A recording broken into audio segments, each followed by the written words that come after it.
যাতে প্রবাসীরা যথাযথ সম্মানের জায়গায় রাখা যায় এবং তারা যাতে হয়রানি না করা হয়, প্রবাসীদেরকে বেস্ট প্রায়োরিটি দিয়ে তাদের জন্য অনেক কিছু করার আছে। দীর্ঘদিন আমি দেশের বাইরে থেকেও দেখেছি, আপনারাও দেখেছেন, প্রবাসীদের বিশাল কন্ট্রিবিউশন আছে এই দেশের জন্য।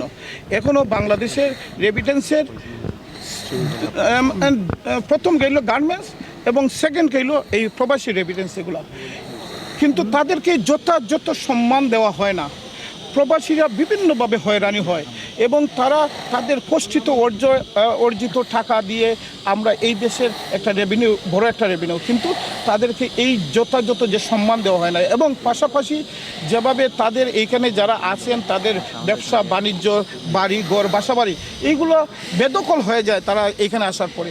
এই বিষয়টা আমার কাছে এবং আমাদের দলের কাছে বেস্ট প্রায়োরিটি থাকবে, যাতে প্রবাসীরা যথাযথ সম্মানের জায়গায় রাখা যায় এবং তারা যাতে হয়রানি না করা হয়। যদি প্রবাসী মন্ত্রণালয়ের নামদারি হয়েছে, যেটা বিএনপি একসময় করেছিল, এই প্রবাসী মন্ত্রণালয়কে আরও সুসংগঠিত করে এইটা ফাংশনেবল করতে হবে।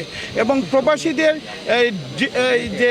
যে আমি মনে করি প্রবাসীদেরকে বেস্ট প্রায়োরিটি দিয়ে তাদের জন্য অনেক কিছু করার আছে। সময় মতো আমি আপনাদেরকে বলবো ইনশাল্লাহ।